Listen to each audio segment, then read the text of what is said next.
What's up, guys? Rath here. It's about 6:20 p.m. Eastern Time, June 12th, Friday night, 2015.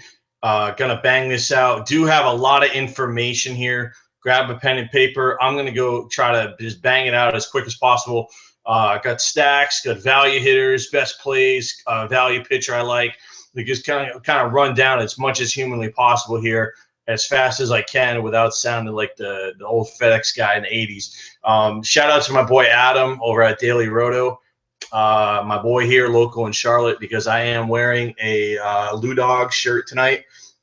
Just wanted to let him give a shout out to him, and congratulations to him for quitting his job in corporate America and going to work for DailyRoto.com full time. So shout out to my boy Adam, are formerly Lou Dogs, now DailyRoto.com. Let's get it out. You don't need me to tell you who to take a starting pitcher in cash games tonight. I think you know where to go. So let's save time. Let's go. Talked about this guy this morning, and I haven't moved off him. My matchup play of the night, as far as starting pitcher goes, is Hector Santiago against Oakland A's. The Oakland A's are pathetic against left-handed pitching. Santiago has been pretty good this year. He did get roughed up his last time out, but I'm going to roll with Santiago in tournaments and get some value. He's my matchup pitcher of the night, Hector Santiago. I got burned on him last time. I'm going to go back again to the well. Two guys I don't like tonight, so let's go with top fades. David Price against the Indians, who are top 6 in all major categories against left-handed pitching, so I'm going to stay away from David Price. And then Jeff Locke. I know a lot of people are jumping on Jeff Locke. He's like a minus 210 favorite against the Phillies. I personally don't trust Jeff Locke, so I kind of leaned a little bit on him. Maybe I thought maybe there might be some value there, but the more I look at it, I would not run Jeff Locke out there. I actually think a lot of people are gonna bite the bait, take the guy who's a 210 favorite against the Phillies. Now look, Jeff Locke could go out. The Phillies are not good. Jeff Locke could go out there and pitch a good game. However, I think too many people are going to be on him, and so that reduces the edge, and then that's why I don't like him. Let's talk about some stacks. I did mention a couple of stacks earlier this morning. I'm going to roll with 3 that I like and give you one that I'm going to stay away. I'm actually going to fade the Pirate stack tonight because I think the whole entire world is going to be on him. So I'm going to fade the Pirate stack. I'm looking at the Mariners, and with Nelson Cruz, especially over on FanDuel, you can go Ajax, Trumbo, Cano, and Cruz. Cruz is 3,400 on FanDuel, lowest price all year against Oberherzer. Here's the thing about the Mariners I think a lot of people don't realize. They're actually very good against lefties. Now, a lot of that is Nelson Cruz, and he's back in the lineup tonight. But you got Trumbo now hitting second. You got Ajax at the top of the order getting on base. And then, so for me, I feel okay with it, and then you can throw Weeks in there hitting 6. Yeah, you got Seager as a lefty, but here's the thing. Bad lefties are bad lefties. So even a guy like Cano or Seager might be able to get some run tonight. Look, they might get sack flies.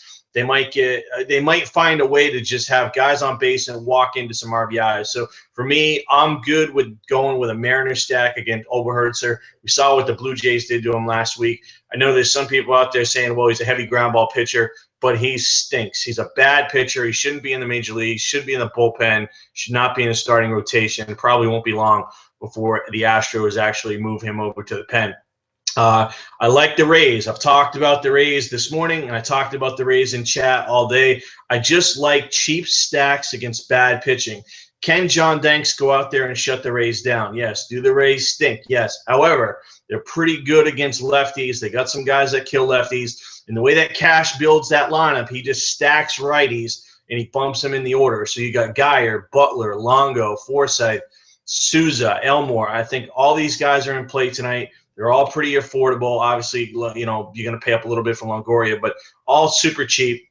The one thing I will say is on FanDuel, I wouldn't go 1-4. I'd go 2-5. What I mean is take the 2 through 5 hitters. Main reason is that on FanDuel, power is more rewarded. So if I want to go stack and I want to go consecutive or connect, I'm going to go Butler, Longo, Forsythe, Souza. Grab my 4 guys, 2 through 5, and hopefully Souza is the guy that bangs a home run tonight. Souza's a pretty interesting play for me. Over on Aces, you can stack 5, so you can definitely go 1 through 5 over there because runs and RBIs do have a premium. The other stack I think is sneaky tonight is the Kansas City Royals. The Royals, I know everybody thinks about Gordon, Hosmer, and things like that, but they actually are pretty good against lefties, and I don't think a lot of people are going to be on them tonight, and they actually really rank very high in all offensive metrics. They got about a rank number 5 for me in my metrics against left-handed pitching, and they get Jaime Garcia tonight. So the Royals would be somebody to look at. I think the Rays, and then also the Mariners. And then one more I'm going to throw out there, and this is like the crazy stack of the night because no one's going to want it. No one's going to have it probably. And it's a DraftKings only stack for me, and that's the Philadelphia Phillies. Everybody thinks Jeff Locke is going to go out there and shut these guys out, and maybe it happens, but maybe it doesn't. They've got some decent righties in here. Rath, Francoeur. You got Blanco hitting at the top. You have Franco hitting the middle of the lineup. Look, if Jeff Locke gets blown up tonight and you have a Philly stack and you throw Kershaw and Felix and they go off for 30 points apiece, you might be sitting pretty in a GPP. So that's just my take on it. I think it's worth a flyer. I definitely took a flyer on it. And who knows? Look, if it bombs out, it bombs out, and nothing lost. But if it hits, it's going to hit big. And you can sneak in a guy like a Sal Perez or a Logan Forsythe and wrap it around the 6 Phillies with Kershaw and Felix and have a pretty good, interesting lineup. Like I said, it might blow up, it might tank, but if it goes off, it's going to be very interesting to see what the percentage rates are going to be tonight. I'm going to bang out some value plays or some best picks tonight. FanDuel, DraftKings, and Fantasy Aces. Let's go FanDuel first. Let's go Neil Walker at 2.7. Let's go Christian Yelich at 2.5. Talked about Nelson Cruz at 3.6. Adrian Gonzalez, I mentioned him this morning at 3.4, and then we got Perez, Sal Perez, who everybody's on at 2.7. I think you almost have to play him tonight at catcher. Let's go DK. Everybody under 3,000. Andres Blanco for the Phillies hitting second at 2.0, bare minimum salary. Hitting second, and you get him, I believe he's a second base, third base over there. Jake Elmore hitting sixth for the Tampa Bay Rays against John Danks. Bare minimum salary at 2.0. Francoeur hitting fifth against Locke at 2.3. John Mayberry hitting fifth against Alex Wood at 2.2. Crushes lefties.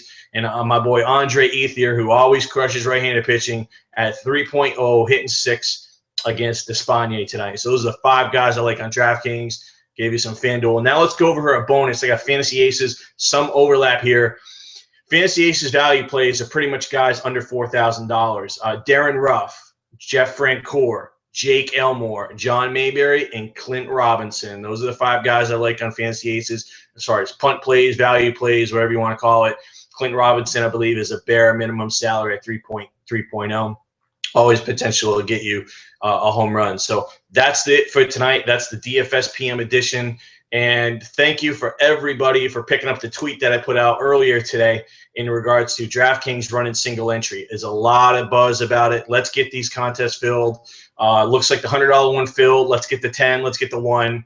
Let's get these puppies filled, and let's force DraftKings to be running these suckers every single day, or at least every Friday, to pony up some big single entry GPPs. That's about the best that we can ask for right now. So I'm going to leave you with one final note. Earlier today, we did pick up the news in regards to Draft Day MZT. They were sold to a company, it looks like, in Europe. I believe it's called Sport Tech or Sport Lec. I'm not exactly sure what the name of the company was, but it looks like it's a $7 million deal with a $4 million cash tag with it. Kudos to MGT, boy. They cashed in. They bought Draft Day for pennies on the dollar. I know, these guys are in a tough position. No disrespect to anybody at Draft Day. They had to do what they had to do. They found a buyer. MGT scooped in and got lucky, ran the site kind of for bare minimum, and are now cashing in their chips. And they're gonna get paid. So I'm kind of glad MGT is out of the industry. Hopefully this other company can pick it up, because I do think Draft Day has got a viable platform, and I do think there's potential for them to do good things. So that's it for tonight, guys. Have a great weekend. Thanks for joining.